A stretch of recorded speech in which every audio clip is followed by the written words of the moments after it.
लबनान की मज़ाहमती तंजीम की सफ़ाक इसराइली फ़ौजियों के खिलाफ कार्रवाइयाँ जारी हैं। जनूबी इलाकों में झड़पों के दौरान 5 फ़ौजी हलाक कर दिए।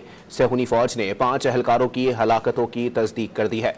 लबनान में गुज़िश्ता एक माह के दौरान 27 फ़ौजी हलाक हो चुके हैं।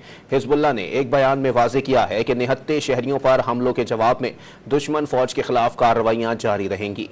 लबनान की मज़ाहमती तंजीम की सफ़ाक इसराइली फ़ौजियों के खिलाफ कार्रवाइयाँ जारी हैं। जनूबी इलाकों में झड़पों के दौरान 5 फ़ौजी हलाक कर दिए। सेहूनी फ़ौज ने 5 एहलकारों की हलाकतों की तस्दीक कर दी है। लबनान में गुज़िश्ता एक माह के दौरान 27 फ़ौजी हलाक हो चुके हैं। हिज़्बुल्लाह ने एक बयान में वाज़ेह किया है कि निहत्ते शहरियों पर हमलों के जवाब में दुश्मन फ़ौज के खिलाफ कार्रवाइयाँ जारी रहेंगी। लबनान की मज़ाहमती तंजीम की सफ़ाक इसराइली फ़ौजियों के खिलाफ कार्रवाइयाँ जारी हैं।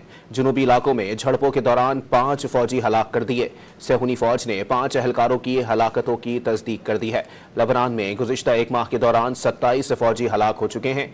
हिज़्बुल्लाह ने एक बयान में वाज़ेह किया है कि निहत्ते शहरियों पर हमलों के जवाब में दुश्मन फ़ौज के खिलाफ कार्रवाइयाँ जारी रहेंगी।